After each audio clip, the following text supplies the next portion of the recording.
Mark Denholm at Breakfast Podcast. Hello, welcome to episode 252 of the best bits of the Atom Radio Breakfast Show. This is Mark Denholm from The Breakfast Show, and it's a Saturday when this launches, the 20th of January. There's only 11 days left in January if you're listening to this on launch day.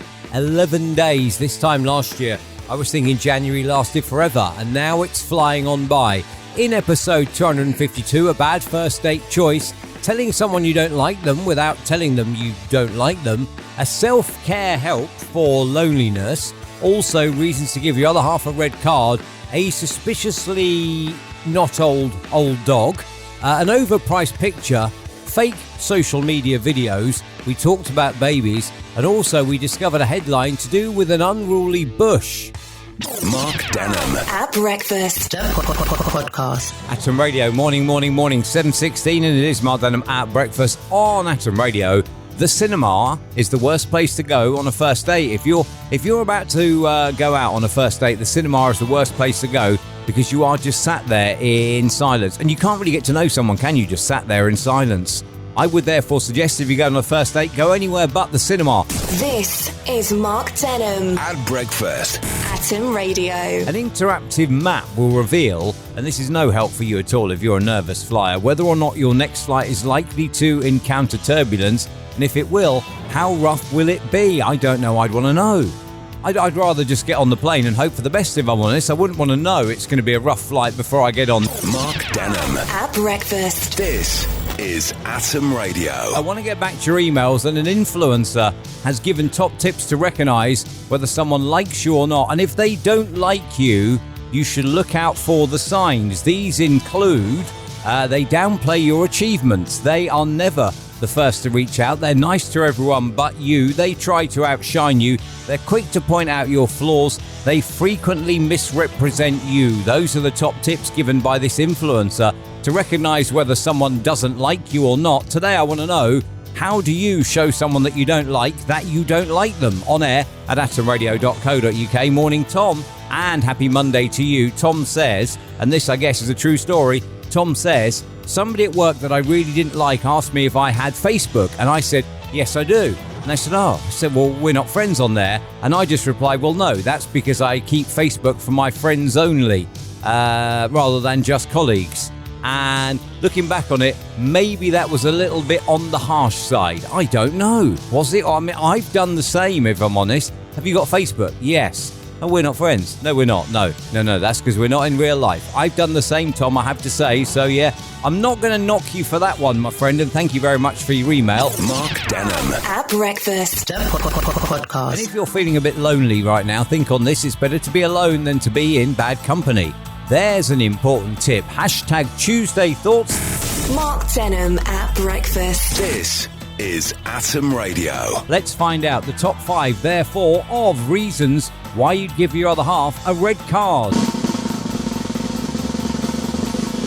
At number 5, when she doesn't move the seat back after driving your car and you can't get in. At number 4, when she invites her friends over knowing there's football on. At number 3, when she decides to do housework and vacuuming when you're watching something on TV. At number 2, when she strips her hair and clogs the shower drain. And the number 1 on this week's top 5 of reasons why you'd give your other half a red card, when he does a number 2 and doesn't flush. Mark Denholm at Breakfast Podcast. But it's all competitive in the dog world. Bobby, the world's oldest dog, is stripped of his Guinness World Records title after animal lovers spotted that he had whiter paws when he was young, but brown paws when he died, therefore suggesting that in fact Bobby is in fact not the same dog and therefore not eligible for the title. I didn't think people would go that far just to get their dog in the Guinness Book of Records, to be honest. I mean, I had a cat who was just shy of 22. I'm not going to I'll just get another cat and just say it's the same one. I know they do that in soap operas by replacing the actor, but no, Bobby is no longer the world's oldest dog in the Guinness Book of Records. This is Mark Denholm at Breakfast. Atom Radio. Still pondering the announcement on Monday that the government's got no money to pay junior doctors properly, but they have got £8 million to hang up pictures. Say what? I mean, you know what? If I'd like to hang a picture in my house, I'm going to have to pay for it myself, aren't I? I'm going to have to pay for the commissioning myself. I'm going to have to pay for the frame myself. I'm going to have to pay for the picture hook and everything. It's a bit annoying, really, isn't it? But there we are. That's the way it is. Mark Denholm. At breakfast. Podcast. Cast your mind back to yesterday, and it played right into my hands as a man who is quite childish. Yesterday was all about a lady giving what's now gone viral and an address on how careful you need to be when naming your child. What it doesn't say is the lady's name was Samantha. That would have been her given name at birth. And it doesn't say whether she got married or not and whether therefore she changed her name to her husband's name. But the issue came when she got a new job and they had to email her and say, do you mind if we use a different format for your email, because the standard company format doesn't work with yours, given that we use the first initial and the surname, which then would have made her Shart at. And that played straight into my hands, into my childish sense of humour. I wanted to know yesterday, what's the most embarrassing thing that's ever happened to you with your name? Mark Denholm. At breakfast. This is Atom Radio. And we are also slightly cold today, -5. If you are popping outside today for any reason, it's -5. I'm still marvelling at these videos online though, where people are saying it's that cold in Canada that you can take a kettle of boiling water and make some spiral that immediately freezes and turns to ice. One lady tried it and just ended up with a burnt patch of ice. And that was it. It was just melted. And she said, clearly some AI is at play here. Mark Denholm. At breakfast. Podcast. If you are pregnant right now, do you know when your baby is born, it will have higher water content than bananas, but slightly less than fresh potatoes. Just in case you're wondering, if you'd like to make a comparison, human babies are 75% water at birth. And there you go, just slightly higher than bananas, slightly less than fresh potatoes. Although you can't peel human babies, and nor can you chip them. This is Mark Denholm. At breakfast. Atom Radio. A man has been left traumatised after a flight. He got on a flight in India, and it was a SpiceJet flight from Mumbai to Bengaluru, where he decided that he needed the toilet. And he went to the toilet. Did he get out of the toilet? No. He got trapped in the toilet for the entire flight and was forced to cling on for an hour and 45 minutes in the toilet and wasn't rescued until after the plane arrived at his destination. And he was said to be traumatised by this. Maybe a terrible case of Delhi belly. Anyway, today I want to know, where is the worst place that you have ever been stuck, and how did it happen, if you don't mind? Mark Denholm at breakfast. This is Atom Radio. There is a man who is celebrating. He's a GP, and he's celebrating because he's won a ruling to have a 28-foot leyland hedge trimmed in his village.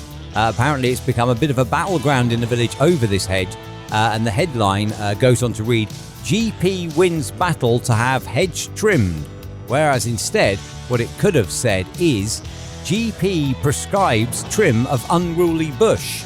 That would have been much better, would it not? Mark Denholm. At breakfast. Podcast. You know what? I had that joke yesterday and I sent it to Steve Lee and I said to him, I've got this for the show tomorrow. And he just made a slight tweak in the punchline. It was just the way I'd worded it, and he just made it flow better. Thank you, Silky Smooth Steve, for improving my joke. That is episode 252 of the best bits of the Atom Radio Breakfast Show podcast wrapped up for this week.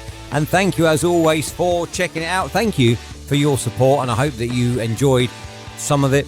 All of it would be good. Some of it, a tiny little bit. That'll do. Hopefully you did, though. And if you did, give it a like, if you are on YouTube. And also, if you're on YouTube or on your podcast app, give the podcast a subscribe as well, and I would be eternally chuffed. And I would say thank you and shake your hand, but, I'll only be able to do it metaphorically because we are online.